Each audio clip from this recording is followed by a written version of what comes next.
What y'all know about these chicken birria tacos? Let's get into it. First, I'm pulling out my famous Dave's, man. That's my go-to rub. And I'm gonna follow up with the Mexican oregano with a little bit of that sazon. Then we mixing around, getting that season in there. I'm gonna chop up this white onion, those ancho chiles. My mama say they too hot, but we running with them. I'm chopping up that cilantro.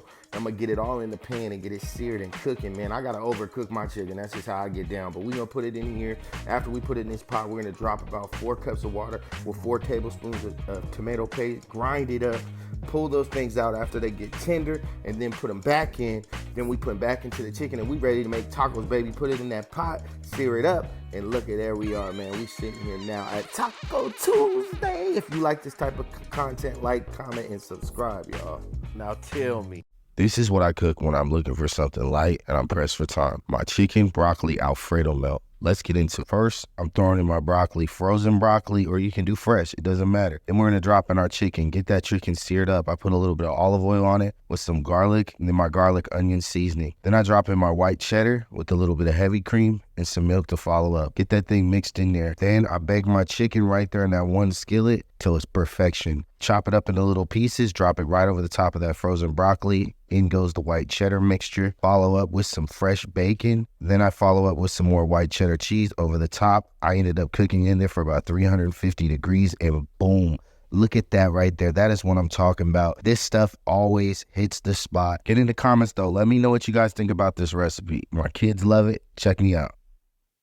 Wish somebody would have told me sooner how good these Costco meatballs are. I ended up doing a Swedish meatball. Anyway, check it out. I'm dicing up my onions. Then I put my onions in there, of course. I drop my butter in.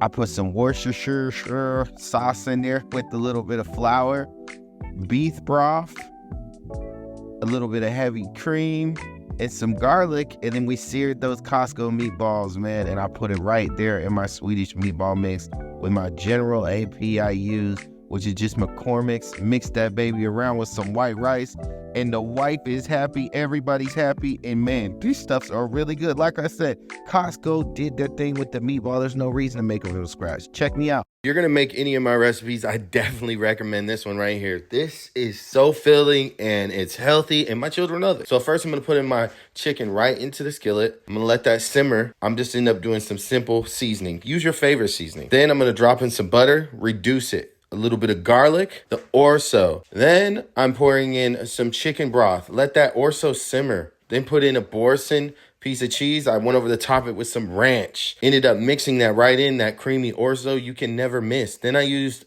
just some regular Brussels sprouts with a Brussels sprouts glaze. You can buy this glaze at the store, and look at that. That's what I'm talking about. Y'all, get in the comments. Let me know how you like this one. Check out this whole chicken roast right here. I was late for dinner, but we got it done. Anyway, first I'm gonna pour in my bell pepper and my onion mix. I'm gonna make sure that stuff is spread out pretty good. I did an infused garlic. My chicken rub, of course, from Famous Dave's. I followed up with my all-in from Blue Hog.